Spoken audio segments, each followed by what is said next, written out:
拍照，同我拍照。PowerPoint 想拍照你有，你有我冇新嘢拍啊 ，nothing new。我以為你同我影，我以為你簽名嗰啲一陣先啦。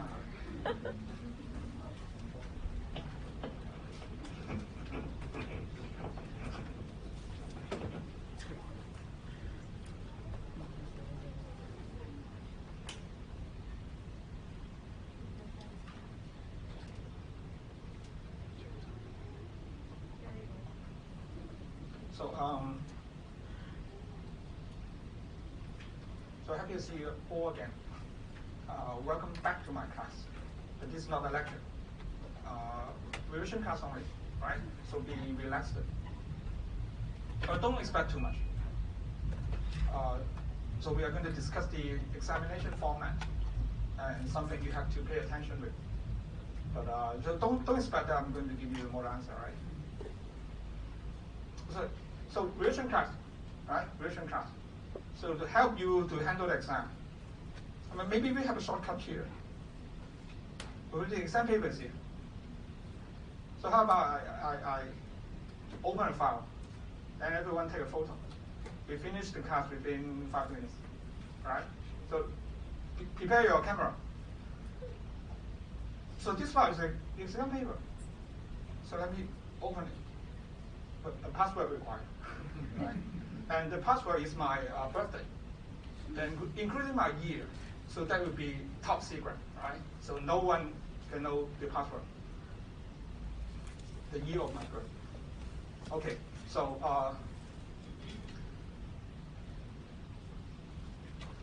let's be serious. Revision class.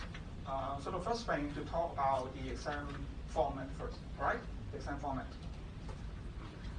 So number one. So the exam lasts for 2 hours, just like the other subjects. So 2 hours exam, right? And 2 parts. So part A and part B.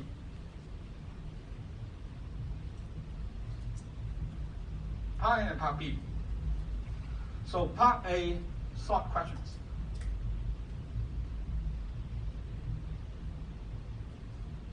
So part B, long question, right? So 2 different parts. So part A, short question. Part B, long questions.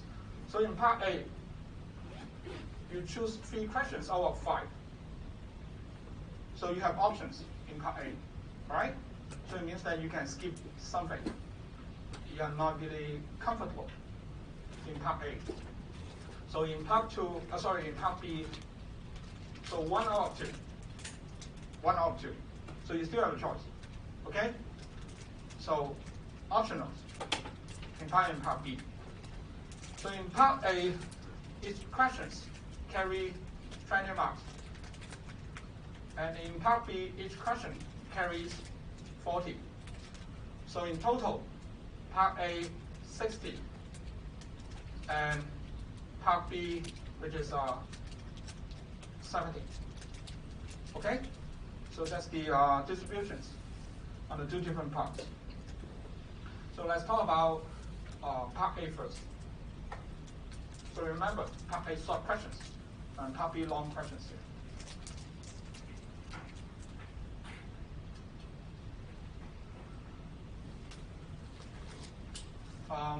So think about timing. With part A, account for 60%. So I think that you spend around 1 hour, 15 minutes on part A, right? So that's my suggestions. But up to you, up to you.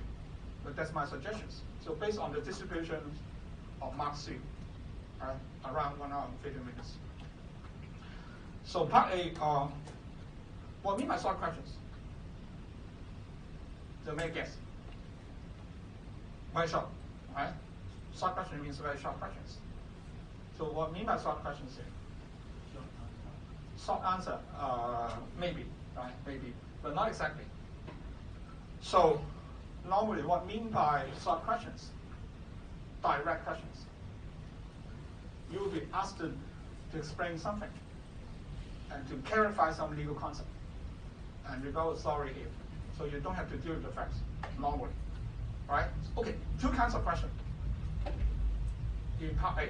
Right? Two kinds of questions. Number one, most of the questions in part A will be short questions without any facts involved.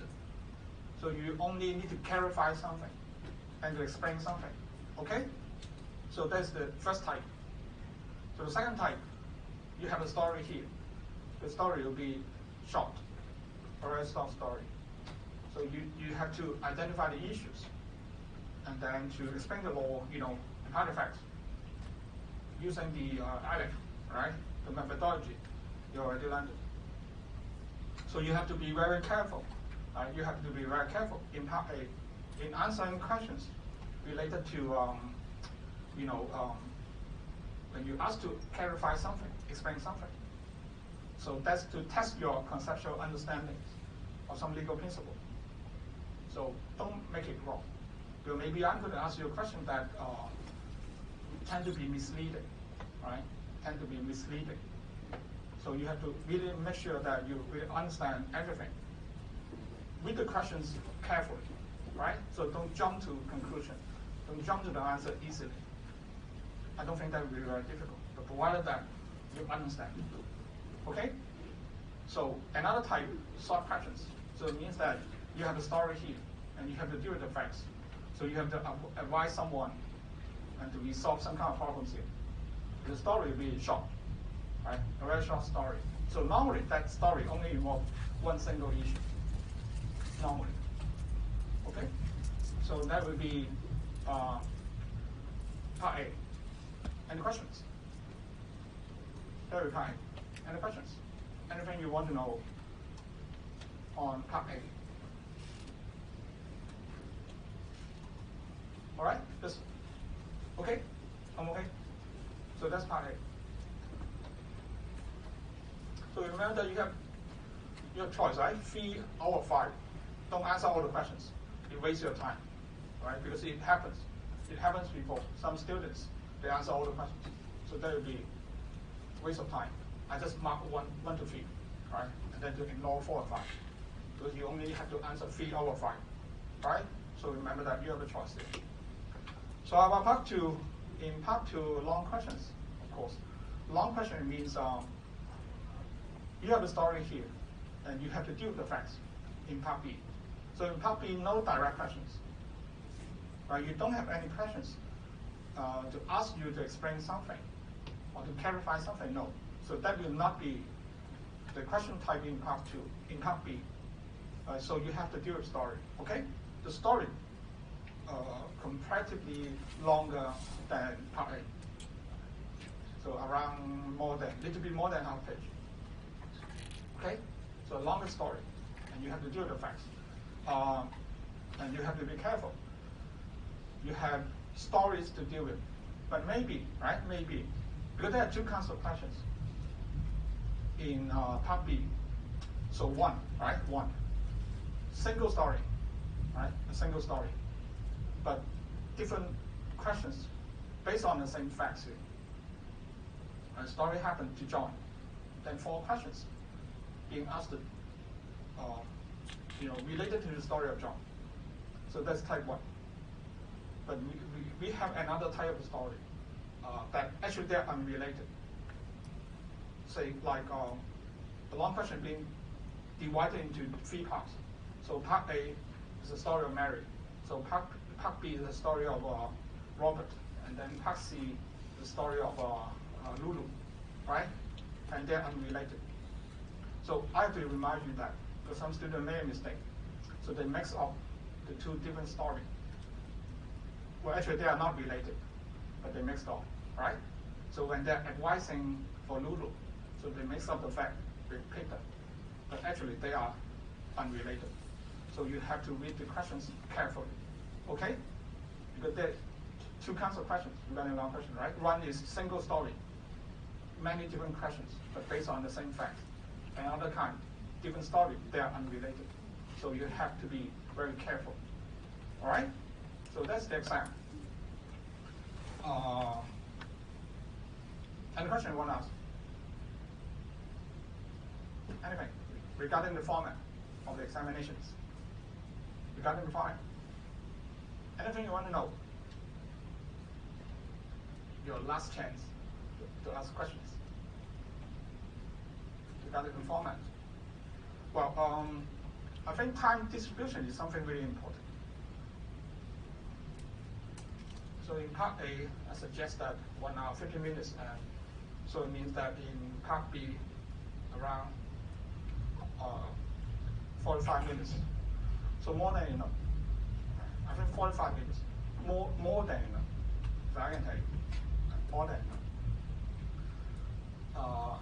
So make sure that you distribute the time wisely, right? Because that will be very important, right? That will be very important. All right. So any questions on the exam? Yes. When studying cases, what's your practice particularly with dates? I know some lecturers prefer to have exact dates on the like. So I don't think that date will be very important. Right? I don't think that date will be very important. So number one, you have to call a case. Right? You have to. Of course, if that's necessary, right? So I don't know what kind of answer, what kind of question you're referring to. So if a case is required, then you have to call a case. So normally that's required, but when you call a case, so number one, so provided that I understand which case you're referring to, I think that would be fine, right? So that would be fine. If you can recall the name exactly, so I give you some bonus marks here. I don't think the date will be the year, right? I mean the year and the full citation. I don't think that's very important. Because, well, I mean, it makes sense not to test your memory, right? It's not a memory test. So I don't think the year will be very important. The name, if you can recall the name, good, right? Good. So that impressed me and give you bonus mark. But even if you don't, right? Even if you don't exactly recall the name, but if the facts and the law being correct, I think that would be fine also, all right? So is that I answer your questions? Okay. All right, so any other questions on exam? Yes? No, I won't suggest any word limit or what. Because there's only exam, not assignment, right? And you have different writing speed. So I only suggest the time allocations. Just think about time. Don't cross the line. I think that would be okay. All right. I don't suggest any word limits, minimum or maximum. I won't suggest any. Okay. So any other questions on the exam? On the exam format? And I think the past paper is something important. Right? Important. But the exam style tend to be very repetitive, tend to be very conservative and very repetitive. Conservative, right? So they don't enjoy to have any radical changes. And repetitive, they always refer to the past papers. So I suggest that you can take a look at the past papers. So everyone get the past paper, right? So I think that you have to familiar with the past papers. Okay? So any questions? No questions, right? Okay. Then we start our revision class. So I hope that all of you still get the lecture notes. So we are going to go through everything from lecture 1 to 10. Okay? So even if you don't, it doesn't matter. It doesn't matter. So I will show you the PowerPoints here. And well, of course, there's only revisions. It means that, well, I have to disclaim something first. So number one, right? Number one. So it's only revisions. I'm not going to teach you everything again. I don't have time. If I need to teach everything again, you have to stay here at least 20 hours like this, right? So you have to stay here until Saturday morning without sleeping, drinking, not doing anything, right? 3 or 4 days to teach everything again. So that's not possible. I'm not going to teach everything again. I just go through some very important topics from 1 to 10, right? From 1 to 10. So quick revisions. But so it means that I'm going to just pick up some important topics. So I'm not saying that they will come over in exam, right? I don't guarantee that they come over in exam.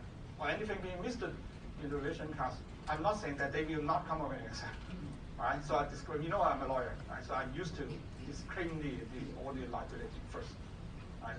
I can only tell you that we have revisions on important topics, right? That's important, okay? So let's start the journey. We try to the quick revisions on every single topic, so around 10 minutes, right? 10 minutes for each, okay? So talk about lecture 1 first. So that's the beginning of our journey, long time ago. Last November. So we learned something very important in lecture 1. Not the story of the different parties here. So just I hope to remind you the purpose in studying business associations. Actually, what we need to learn here. So what the difference between studying commercial law and business associations? I remember I told you a few months ago. Not a long time ago, right? Come on, 俾呢邊好啊，大佬。好似同你講過。All right, so remember that when we study business associations, we have to learn about the different vehicles that we have to establish in order to run the business. So the difference between commercial law and business associations, when you study commercial law, you learn about the process involved when you are doing a business. Say, like contract law, you already learned it, right? Contract law. So you already learned about, say, like contract law. With contract, I'm sure there's something you have to deal with. And then sometimes we learn about, mortgage and banking, right? And different kinds of liability, including tort. So when we study commercial law, we learn about all the legal problems related to the process when you are doing a commercial transactions. But for business association, we learn about a different vehicle. So what are the 3 different vehicles? Sole proprietor, and partnerships, and company, right? And company is our focus. So try to remember the island in exam. When you have a long story to deal with, you can still refer to the island. We learned something very important in lecture 1, which is agency, right? Something very important. But the good thing is that you don't have any question directly on agency, directly, right? I'm saying directly. So you won't have any question directly on agency. But agency already included in partnerships and company law. So you may be tested of your knowledge related to agency, but only indirectly, okay? So something assumed that you understand. So what's agency? Remember that, right? Remember that. Agency always involves 3 parties here. Always, right? Always 3 parties. The principal, agent, and the third party. When the principal appoints someone to act on behalf of him for something, then agency relationship being created. So don't mix up with subcontractors, right? Don't mix up with subcontractors. So I'm a construction company. They got think, retained me, to help to build a new shopping mall, say. So I'm a construction company, but I don't have the expertise for everything. So maybe I subcontract some of the work. For example, in fixing the windows to another person or another company. So that's subcontractors, right? But don't mix up with an agency. So that's not agent. This person is not my agent. So only subcontractor. It means some of my work being assigned to another person. So what I mean by agency, when you are being authorized to negotiate something on behalf of me, then you are my agent, right? For example, if you are CPA, if you are accountant, so I'm your client. So So I'm not really happy with the tax assessment. So I appoint you on my behalf to negotiate with the IRD regarding my tax payment. Then you are my agent because I authorize you to do something on behalf of me, right?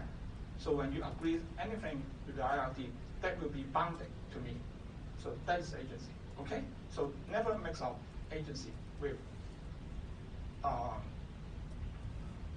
subcontractors, right? Never mix up. So there are always three parties, remember. Two contracts and three parties. One contract between the principal and the agent. Another contract between the principal and the third party. But the agent is only a middleman. So once the contract being concluded, the middleman has nothing to do with the contract, okay?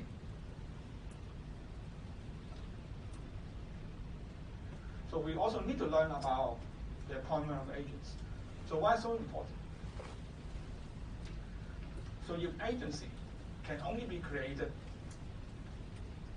by a piece of paper, or you have to file some form to the government, or that something need to be endorsed by the government, it means that if there's only one way to create agency, then probably we don't have to spend time to learn about the appointment, just like the company, right?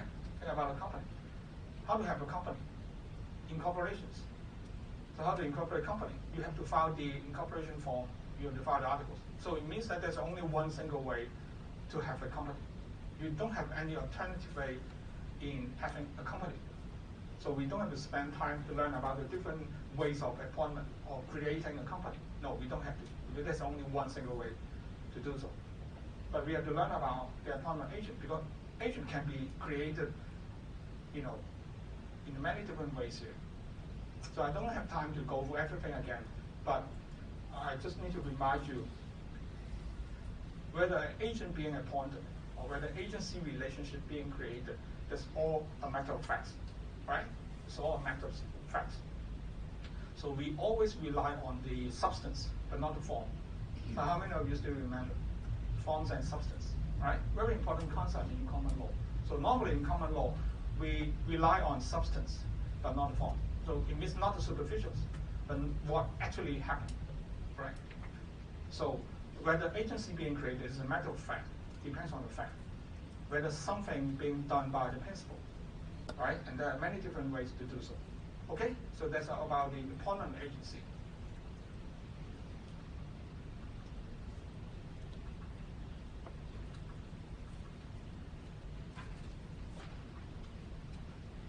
And also remember that once an agent being appointed, the agent enjoy different kinds of authority. It depends on, sometimes it depends on the mode of appointment. So how you appoint an agent, then probably that will be related to what kind of authority being enjoyed by the agent, right? For example, expressly, impliedly, or apparently. Right? I'll give one example. Apparently, if someone always doing something, do you remember the example I used in the lecture?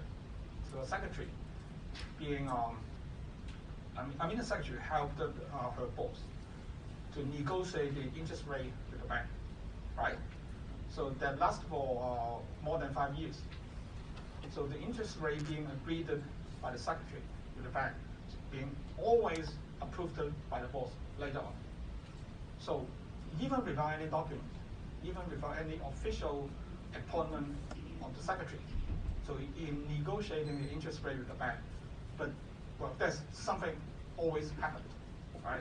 So the third party can rely on it based on apparent authority. It means that it looks like that person is having some kind of authority, all right?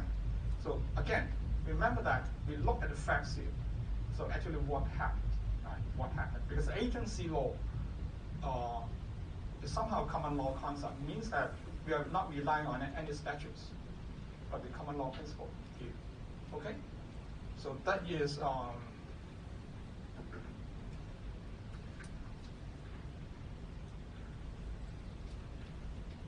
I think that's all about lecture 1. Right? Very efficient. 8 minutes only. Right? We finished.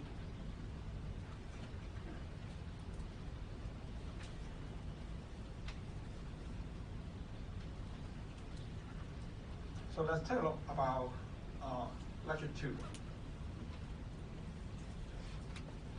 So in lecture 2,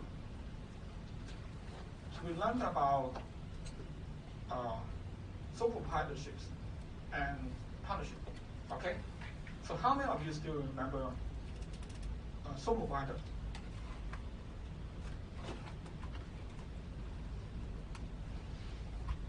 So how many of you still remember sole proprietor?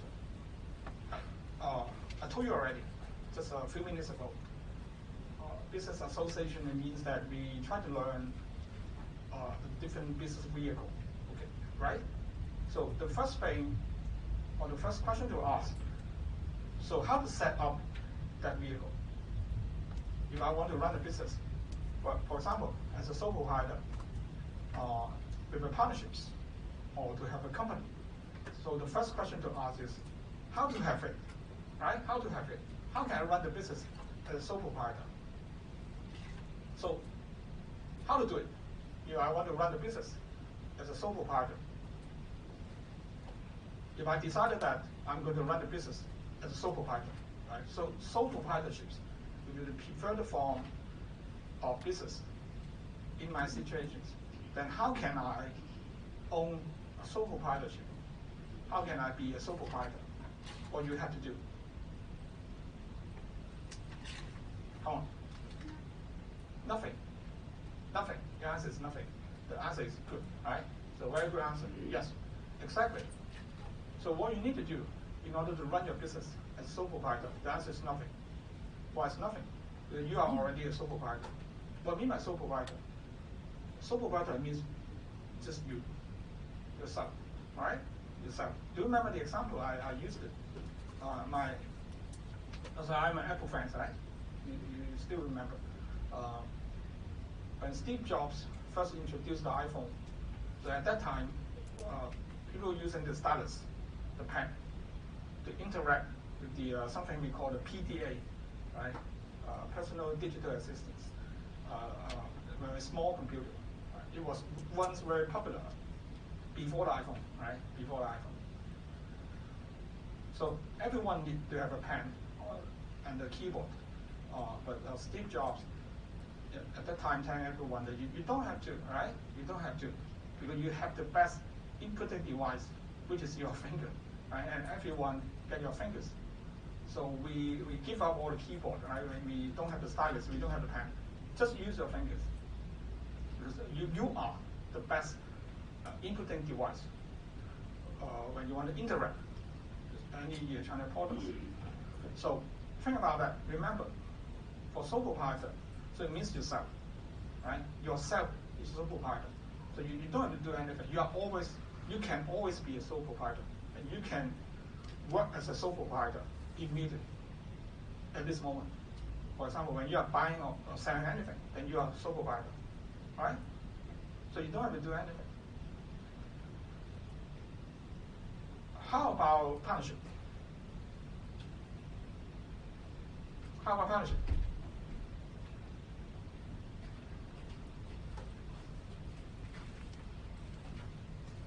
How about partnership? You just learned that if you want to be a sole proprietor, you don't have to do anything in particular. You don't have to file any forms. You don't have to fulfill any formalities. But how about BLC? Any of you remember BLC? How about BLC? You need a BLC. A sole proprietor. I'm a sole proprietor. I'm selling smartphones here. I'm having a very small shop inside a shopping mall. But I need a BLC. So there's some kind of formality. Am I correct? Right or wrong? So what's the problem here? I need a BLC, right? I'm a sole proprietor. I'm selling smartphone. So I need to have a BLC attached on the wall. So is this something required in establishing a sole proprietor? Yes, that's tax liability only, right? So that's not approval of your sole proprietorship. Remember that, right? The conceptual understanding. You need to have BLC, but that's tax matters. So that's not approval stage. that your business must be approved by someone, and then you can have the BRC. No, that's only some kind of declaration. You declare to the IRB that I'm running some kind of business, right? So that's not a requirement. Okay, how about partnership? How about partnership? So we can run the business as a sole proprietor immediately without doing anything. And how about partnership? What we need to do in order to form partnerships?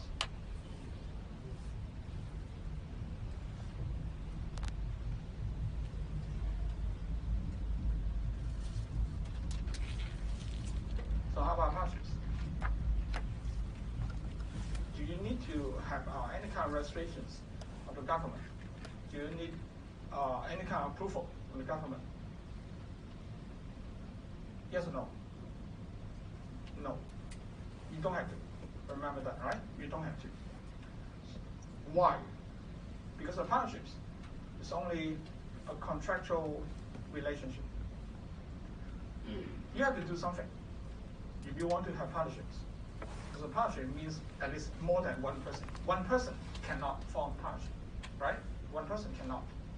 One person can only run the business as sole proprietor. So when you want to have partnerships, more than one person, two, or more than two. But the base, the root of partnerships is contract, a contractual relationship. So a group of people, they agreed on something. With a common will to profit. Remember, they have to aim for profit. So when you try to do charity, then you cannot have a partnership. So Bolango cannot be a partnership. Only Gong cannot be partnership.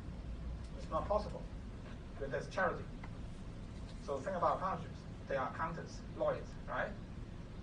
So a group of people, they work on the same thing. Remember, the same thing. So unlike a company, they work on one thing only. And more than one parties. And based on contract. So once they agreed on something, aim for profit, to work on something in common, then they form a partnership. So again, right? Again, BRC required. The BRC is all about the tax liability. But it has nothing to do with the partnership itself. Because the partnerships is based on contract.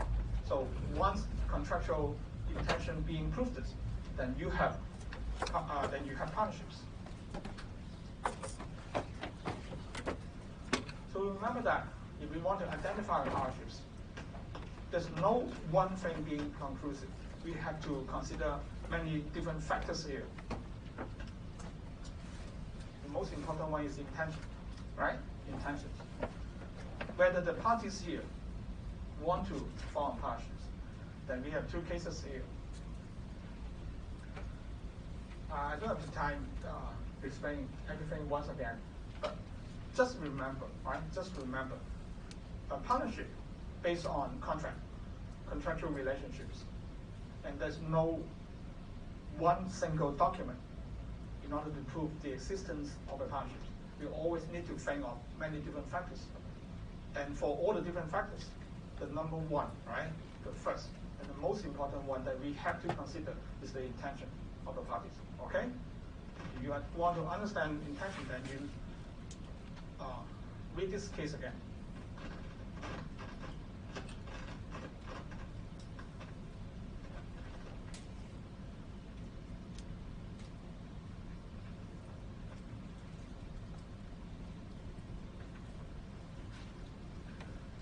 So you also need to think about the special features of partnerships.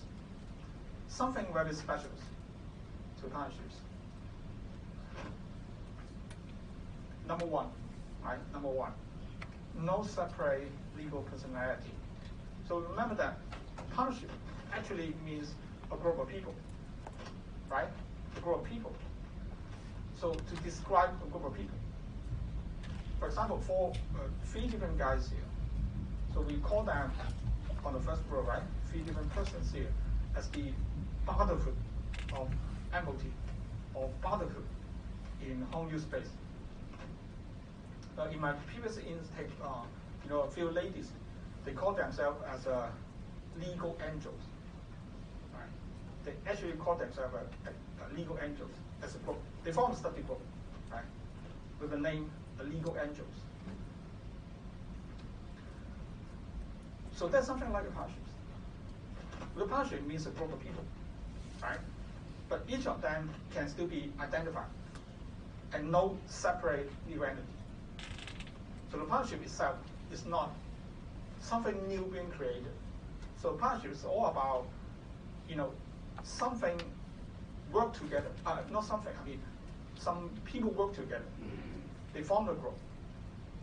And then how we describe that group of people, right? 即係一堆人，一班人, right? So they are partners. So remember that something very important. No separate legal personality. Absolutely no.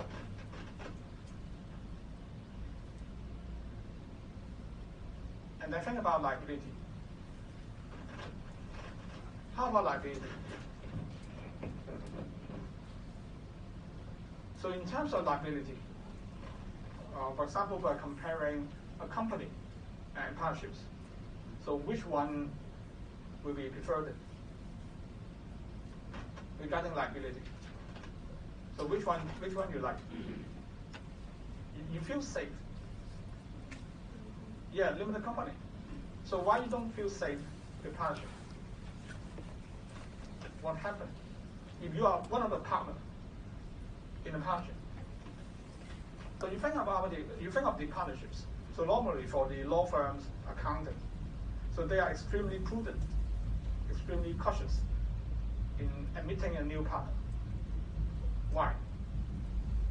But for a company, they don't have that level of prudency in admitting a new member of the company. Why they have such a serious concern regarding the admission of a new partner?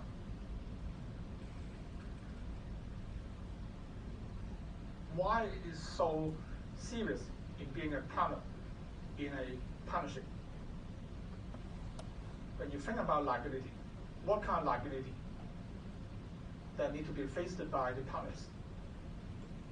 Something we call John and Suffolk, right? And John and Suffolk liability. What I mean by John and Suffolk? So they are jointly liable for everything.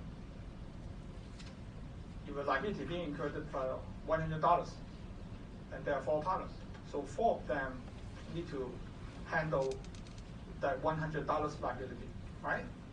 But if 4 partners here, 3 of them get killed, or 3 of them suicide, there's only 1 left. Does it mean that the surviving partner only responsible for 25% of the liability? No. That person responsible for everything, right? Everything. So that's something we call John and Suffolk. So altogether, you're responsible for everything. Individually, if, I don't know, right, something wrong happened to the other partner, bankrupt, they pass away, and then the remaining partner still responsible for everything. So, which is quite different from a company because of John and Suffolk liability, right? So I don't have time to go everything again, but just remember, right? Just remember, very important, how to set up a partnerships. Remember that it's all about your intention, right? It's all about your intention. The intention of the different parties here, and which is actually based on a contract, unlike a company, right? Actually based on a contract. And at the same time, you have to fulfill the requirements, the definition in law. So which is, the party, they formed something aim for profit, and then work on the same thing, right? So always try to remember and to understand the establishment of a partnership. Okay? Very important. So that's all about lecture 2. So let's move to lecture 3.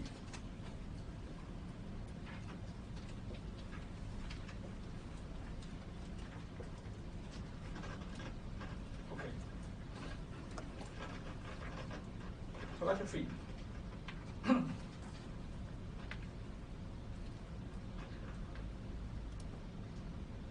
So I hope that you still remember. Starting from lecture 3 and then until the end, we focus entirely on company law.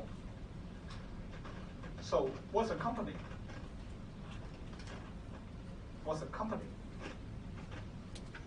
Well, we just learned about the definition of partnerships. So when you form partnerships, the law defines that you form partnerships. You form a partnership for one purpose only, and that is for what?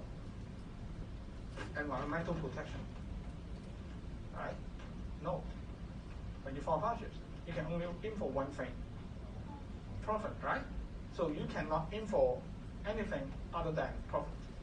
So if you aim for something else, then you don't have a partnership at all. Right? You don't have a partnership because you are not aiming for profit. And then how about a company? When you form a company, is it necessary that you aim for profit, or the company must be involved in business transactions? Is it being required? Yes, no. Absolutely not, right? Absolutely not. Because what's a company? Because a company is only a vehicle. So what I mean by vehicle? It means that it is neutral. A company is neutral, remember that. So when you form a company, you can have a company with to serve many different purposes. You can do many different things with a company. Remember that, right? Remember that, very important. So normally, for example, when we form a company, of course, number one reason, I agree, to run a business. But more than that, you can hold asset or property. Charity, right? Charity. You can do charity with a company, or even public organization like Jockey Club, or even your home in the space. So remember that the company is neutral, right? It's neutral. So that's the one of the major difference between partnership. Important, I can tell you, right? I can tell you. You have to understand the difference between partnership and company. I just have a gut feeling that is important. I don't know why. I dream of it, all right? Last night, I dream about something. I feel that it must be important, right? It's just my sixth sense 第六感。雖然我經常錯嘅第六感，right? Always wrong, but I still think that it's important.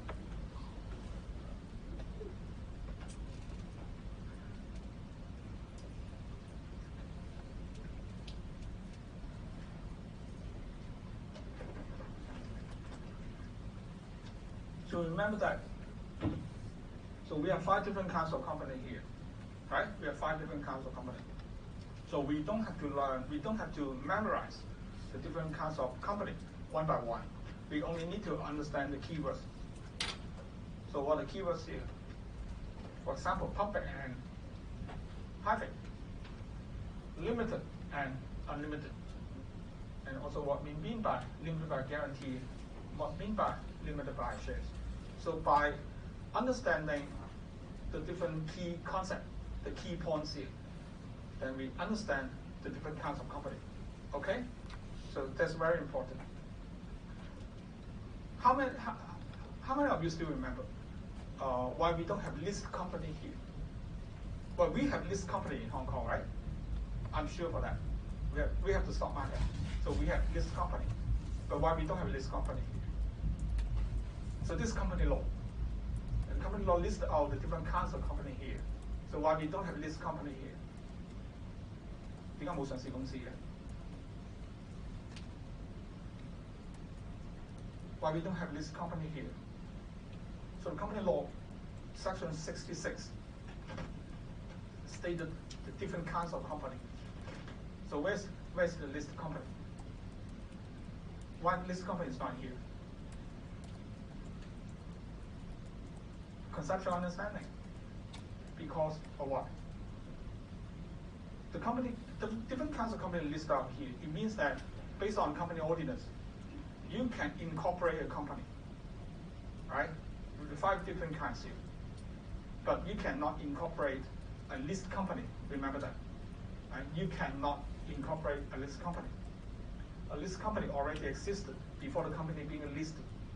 So a listed company A listed company only means that you are having the membership in the stock exchange to trade your shares. The company already here. Have you ever heard about something we call IPO? All right? What's IPO? Initial what? Public offering. So that's a very important step for the listing of company. But try to understand the name here. Initial public offering, not initial offering. Initial public offering. So this is the first time the company offer the shares to the public. So it means that the company is changing the status and then acquiring the memberships in the stock exchange. So all the shares of the company can be, traded by the public. All right? So you can never incorporate a listed company.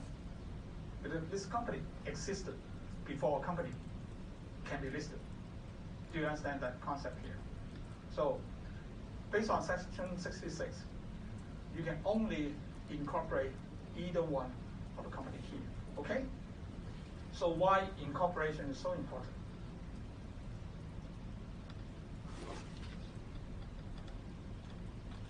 Why so important?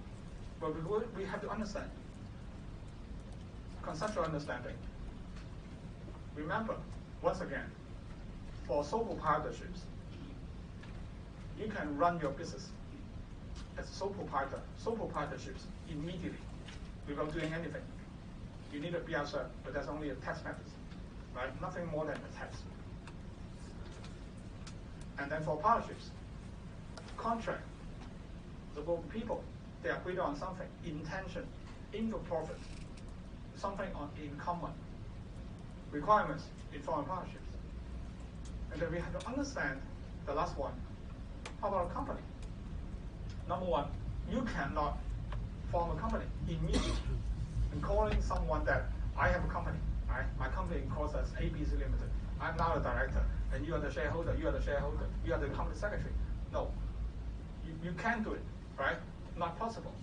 And how about a group of people agreed that we need to have a company? You are the chairman, you are the director, you are the shareholder. No, right? No. Company cannot be formed by one person, just claim to have a company.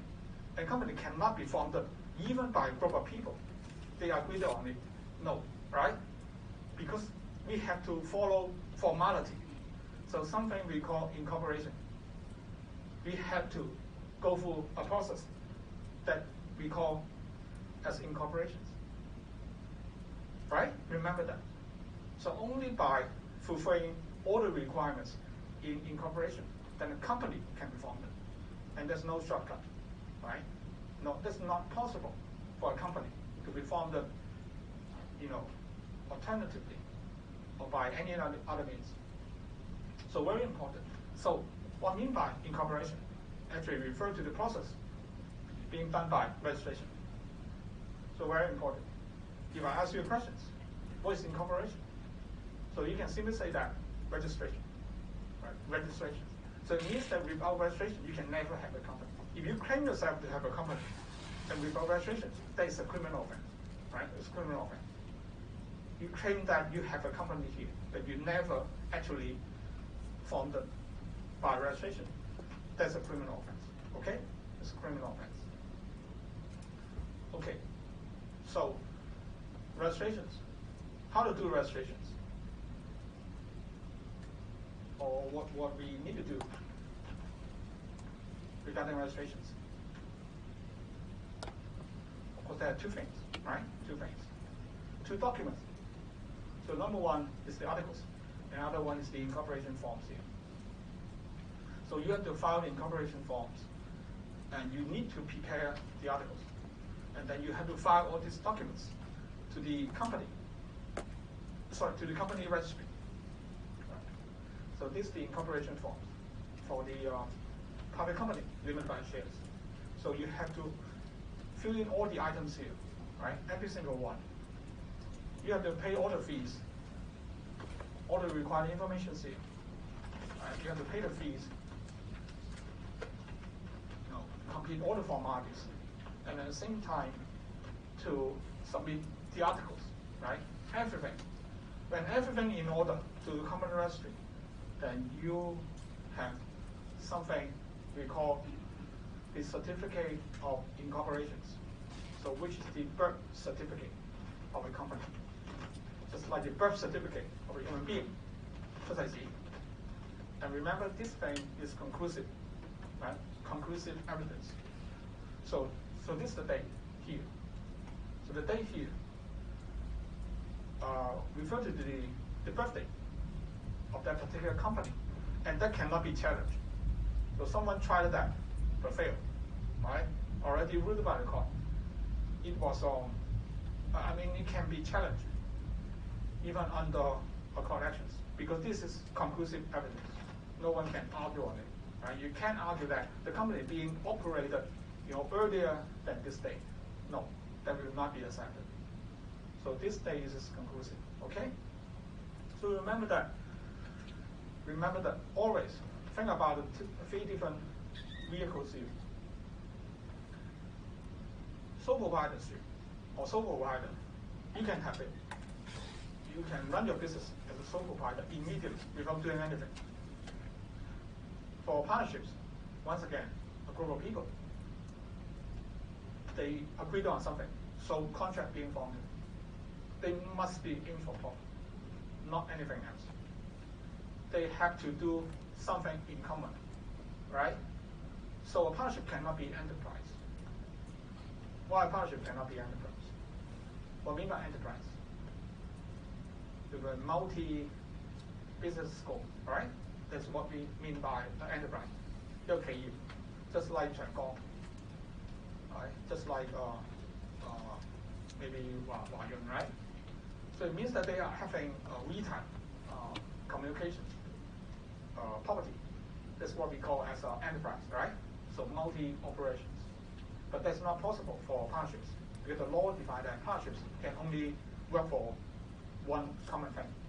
So normally only the professionals form partnership because they do one thing only. So the architect, they form partnership. Solicitors, they form partnership. Accountant form partnerships. Surveyor form partnerships, right? Not barrister. Why not barrister? Yes, barrister must be a sole proprietor, right? Must be. No choice, because that's the professional conduct, right? Professional conduct for the barristers. They can only work alone. So even they work in the same chambers, in the same office, they don't have any legal relationships. They just work in the same place and then share the rentals and then the supporting staff. But they are not partners, right? So don't make sense. Okay, so that's partnerships. And then company. A company is a separate legal entity, not referring to a group of people. For partnerships, for sole proprietor, individual. Partnerships, a group of people. But each of them can be identified. John, Peter, Lulu, right? Each of them still here. I can identify each of them. No separate legal entity. They have a name, maybe, but that's only a name, being how this group of people being named collectively. For example, in a law firm, right? Fok Guan, Chen Wong, it means one solicitor, being called Mr. Chen and another Mr. Wong. So a group of people, each of them still here, no separate legal entity. But for a company, when you form a company, you created something new, because a company is something new, which is separate from the shareholders, separate from the directors, with the birth certificate. And you can only form a company by registration, incorporation, or something we call registration. No, something we call incorporation, but actually it is registrations. And then you submit all the documents, then you form the company. When you're not doing it, then you will never have a company. So we don't have something we call company in substance. No. Company can only rely on documents. If you have documents, then you have company. If you don't have. That's all. Okay? Important.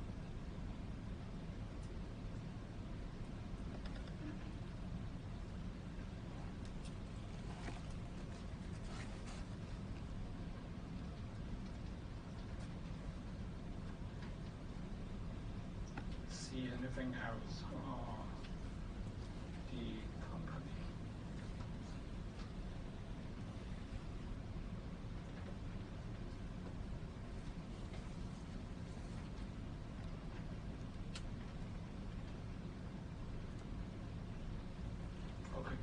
more thing. So any of you remember shelf company? Or you are shelf company?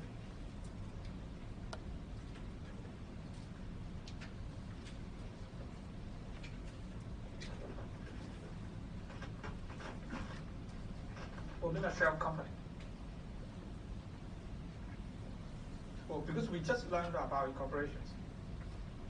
So normally when we want to have a company, then we incorporate a company, right? We incorporate. We try to do all the registrations, file all the forms here. But is it,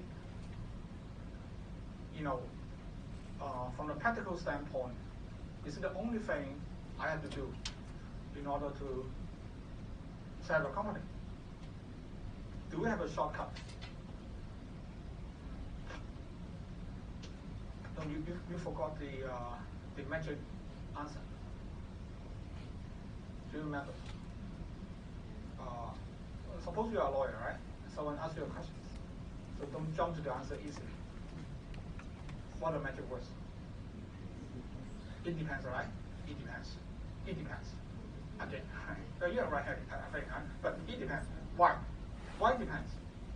So number one, when you form a company, you have to do registrations, incorporation. Yes, right? That's correct, right? That's correct.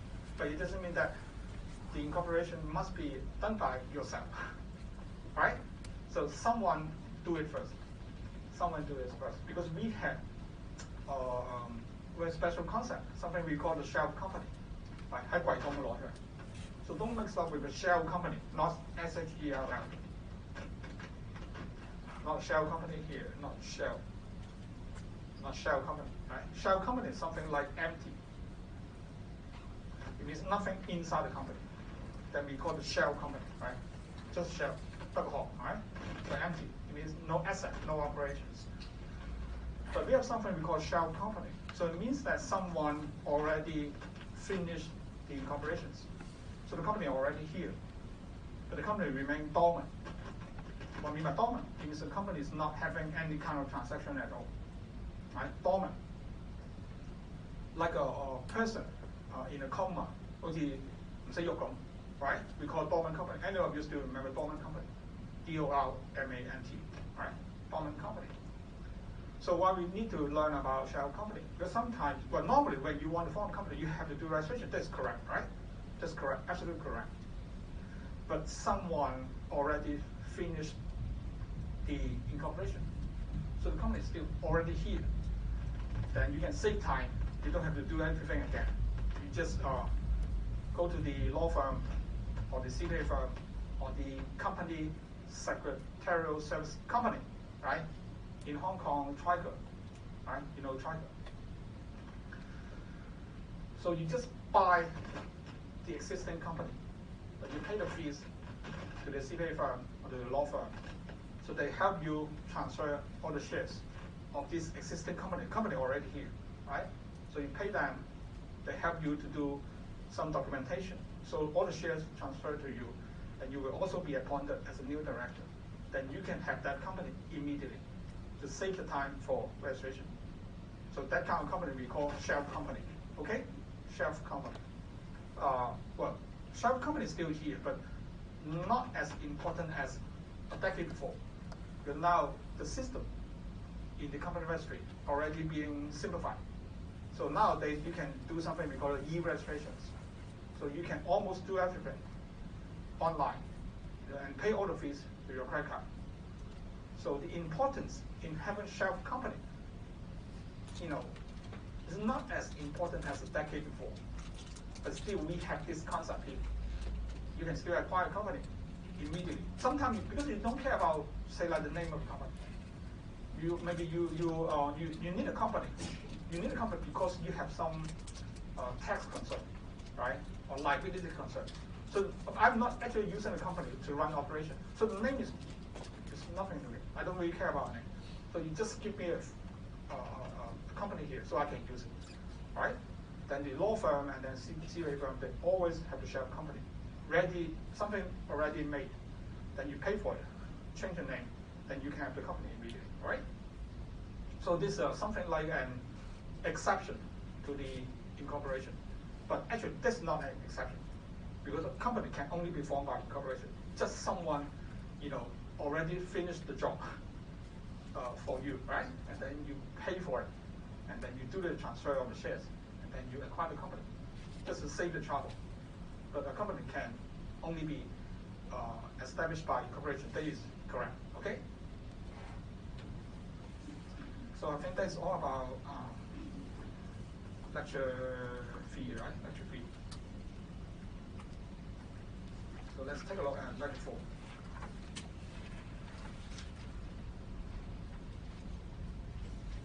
So remember that the fee vehicles here, how to set up the three different vehicles, and the conceptual understanding, the difference between all of them are so very important. So let's talk about lecture 4. So what we learned in lecture 4, we learned a very important legal principle in lecture 4. So I told you before, so the legal principle here probably is the most important legal principle in company law. You just learn about contract. You just learn about contract from Tommy, right? Tommy, is it from Tommy Hall? Oh no, another person. That's good. Greenwood. Oh, I see. But anyway, you learn about contract law. So what's the most important case in contract law?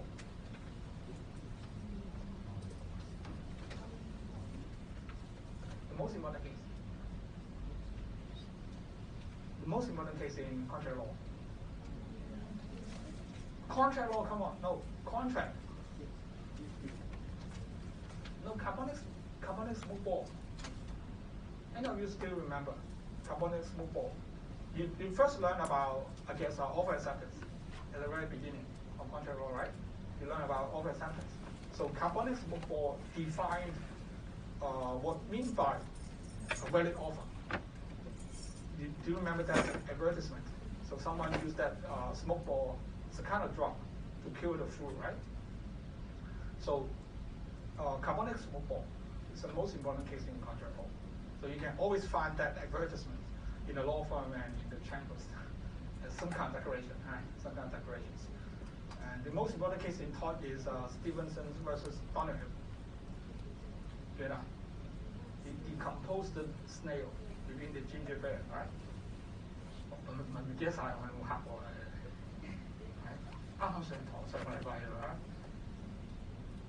I was once your neighbor in the next classroom in the last few weeks. So I'm watching all you guys.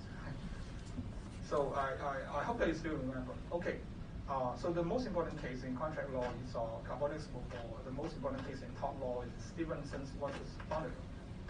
And the most important case is company law is Solomon case, right? Solomon case. We just call it Solomon case. Solomon case is the most important case here. So why so important?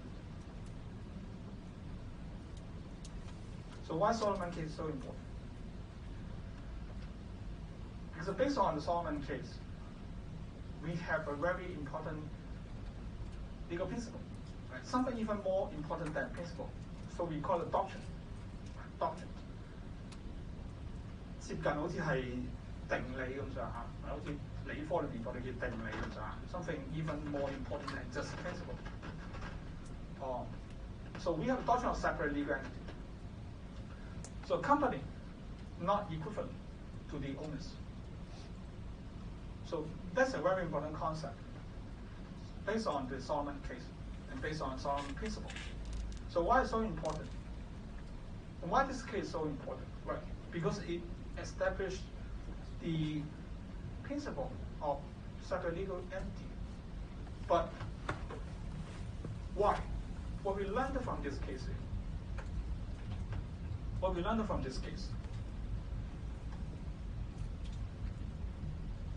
happened, or what happened in this case?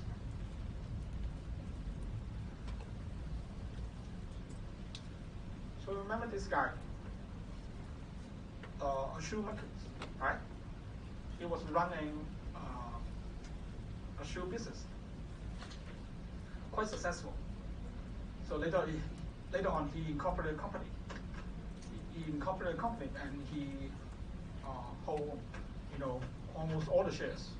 And then few remaining shares belong to his family members.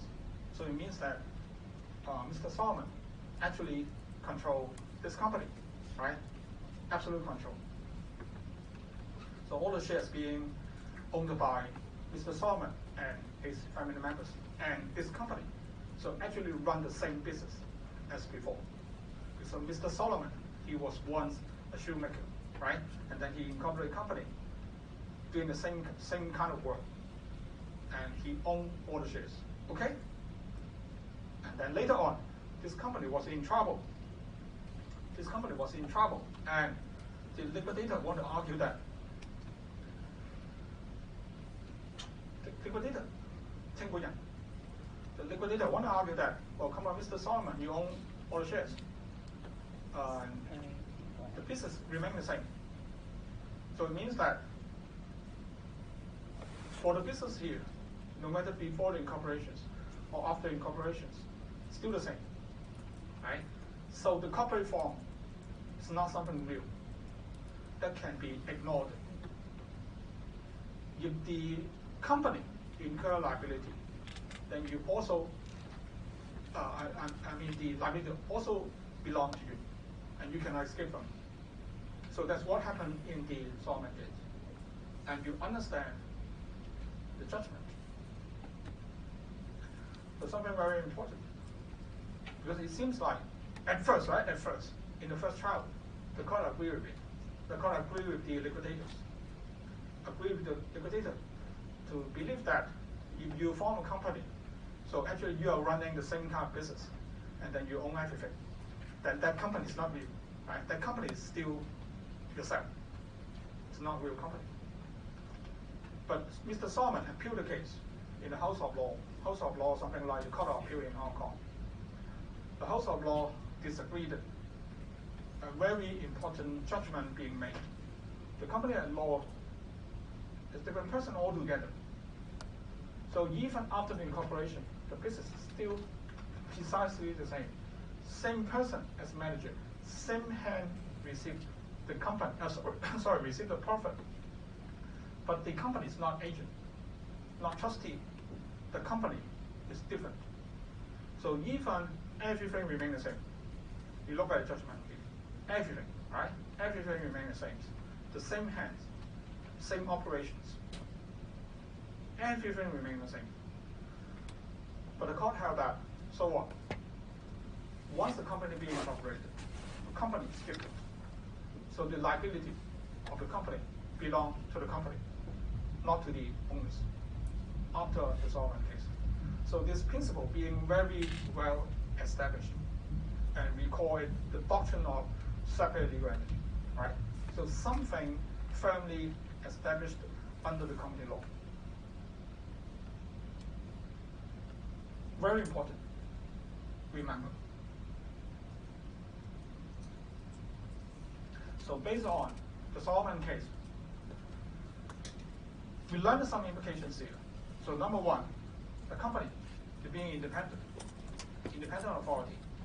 So a company can actually work like a human being. So a company can sign a contract, a company can sue someone, a company can be sued by someone. And then the separate liability, which is something very important. So that's why that will be preferable to be shareholders of a limited company. So if you are shareholders of a limited company, your liability will be limited. And the liability of the company belongs to the company, not you, right? Not to you. And then separate right. So it means that the company can sue the shareholders, and the shareholders can sue the company because they are different, right? They are different. So very important Solomon principle. I suggest that you have to understand the facts of the Solomon case, and you have to understand the implication of the Solomon case, and you have to understand what it stands for in legal history, right? Just like the carbonic smoke ball case, just like the Stevenson versus Donoghue case.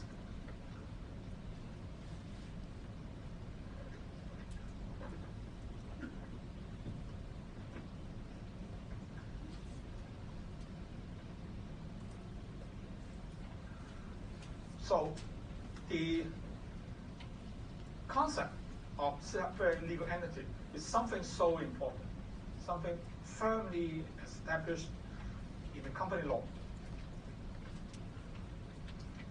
But when you study law, so apart from the first principle, that don't easily jump to the conclusion, because everything depends, right?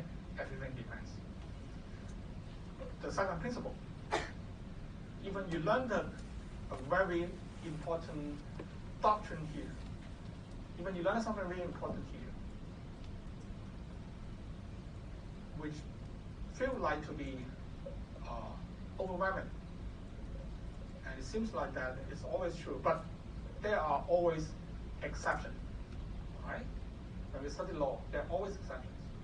So even the concept of separate legal entity is something so overwhelming, heavily relied on, and the court always follow. But there are exceptions. We have something we call the concept of piercing the corporate veil, right? So it means that in certain situations, so the corporate form will be ignored, right? Corporate form will be ignored. So the liabilities actually belong to the business owners, normally to the shareholders, so sometimes to the directors, right? But normally that will not happen. Normally liability belong to the company, not shareholders, not owners. But in certain scenario, if something happened, and the company form, the corporate form being ignored, then the owner's responsible. We call it piercing the corporate veil, which is something like an exception to the sovereign case, okay? Something like exceptions to the sovereign case. So only under certain situation that the corporate form will be ignored. So I list out 4 of them, but remember, that's not exhaustive. So I'm not saying that we only have 4 exceptions. I'm not saying that we only have 4 exceptions. There can be more than that, because the concept of piercing the corporate veil is a common law concept. So it means that there's only case law. Is it possible for the court, for the judge, to rule that there are some other exceptions, okay? But I only list them out because they are so common, right? So common. So it means that if something happened like this, then the concept of the sovereign principle of separate legal entity will be ignored, right? Will be ignored. I think that number 1 and 2 being so important. Number 1 and 2 being so important. Number 1, the Hoover Motor case. So this case, very important. Why this case is so important? Because we learned a very important principle from Judge Proprietor. So any of you still remember Judge Proprietor? He retired. He was one judge in the CFA. He's a very good judge, right? He retired. He ruled that. Something so important. When you use a company form to evade existing legal obligation, which is objectionable, it means which is not allowed. When the liability already here, remember, right? Very important. When the liability already here, then you try to form a company and then to escape from it. So that is not allowed, right? So it means that the corporate form will be ignored if you try to do something like this. So like in this case, so someone signed an employment contract with the company that after my resignations, I cannot work in the same industry for maybe 1 or 2 years, right? That's so common for the very senior staff in order to protect the company, because you know all the secret information of the company. So once you resign that you cannot work in the same industry, not forever, of course, right? That's not possible, but at least 1 or 2 years or not more than 2 years. And this person, someone tried to establish a company. Okay, I'm not working in this industry. So I set up a company. I use the company to work in this industry in order to bypass the employment contract. And that was not allowed. Why? Because you try to establish a company to escape from existing legal obligation. So it means the legal obligation already here. then you try to use the corporate form to escape from it. That is not allowed, right? But we also learned a very important concept here from Judge Bohari. If you incorporate a company to avoid the future risk, it means that I'm trying to run a business. I'm going to form a business project. I can foresee that. I predict that something wrong will happen. That's very likely something wrong will happen. So I'm not willing to sign the contract by using my own name. So I form the company to enter into that contract. So in case something wrong, I will not be sued. You can only sue my company. So this is my purpose in forming a company. But this is fine, and this is allowed, right? So it doesn't mean that it's wrong. Even I form a company for the sole purpose, for risk avoidance, fine, absolutely fine. Why? Because you are only trying to protect yourself from future obligation. Something not yet happened. I just expect that may happen. So I establish a company to protect myself. That is allowed, all right? So very important concept in company law and regarding piercing corporate veil, okay? Very important. Another very important one is, say, like fraud, criminal liability. So remember that if you want to form a company in order to escape from criminal liability, that's not allowed. So think about this case. Any of you remember the two professors? As I remember, they are from Hongyu. Not Hongyu Space, right? Not Hongyu Space, but Hongyu. Because in Hongyu Space, no housing allowance, I can tell you. But I don't have it. So I don't even get a chance to commit a crime like this. So I don't have housing allowance at all. Okay, so what happened in this case? Because they're full-time staff, they teach in Hongyu, in Hongyu, so they have housing allowance. So it means that when you pay mortgage or pay the rent, then you can get the allowance for the company for reimbursement, right? 50%, 60%, something like that, right? Something like that. But actually, they form a company, and then to own a property, and then they pay rent to the company, actually owned by themselves. Do you understand what kind of tricks they are paying here, right? So they live in an apartment owned by a company, but that company actually being owned by the couple. So it means that they are not actually paying rent because they pay the rent to the company owned by themselves. So they are not having any actual expenses at all, but they still claim for the housing allowance. So they're having extra benefit. Right? So it defeated the original purpose of housing allowance. The housing allowance is supposed to reduce the cost of your rental payment, but you are not paying any rent at all. So you defeated the purpose. So that was regarded as a kind of criminal offense, as a fraud. All right. So if you try to commit a crime by using a corporate, then of course that will not be allowed. Another example, you cannot form a company, then to rent a factory, to rent a piece of land, to rent a house, and then you make drugs, and then you make explosives, and then try to argue with the police. Well, no, that place not belong to me, only belong to the company, right? But that company and me separate legal entity, of course, that kind of argument will not be accepted by court because that's a criminal offense, right? Criminal offense. So remember, normally, right? Normally, the Solomon case will be followed. And what I mean by Solomon case being followed, it means that the doctrine of separate legal entity will be something firmly established in the company law, which is so overwhelming, which is so difficult if you try to argue with it. But there are always exceptions, right? There are always exceptions. It means in some very exceptional circumstances that we can try to argue based on the concept of piercing the corporate veil. And there are many different reasons that you can argue on piercing the corporate veil. And I believe that 1 and 2 being the most important. Okay?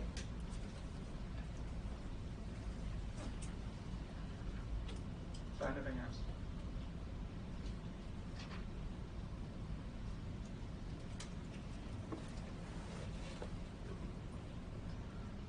All right, I think that's all for lecture 4.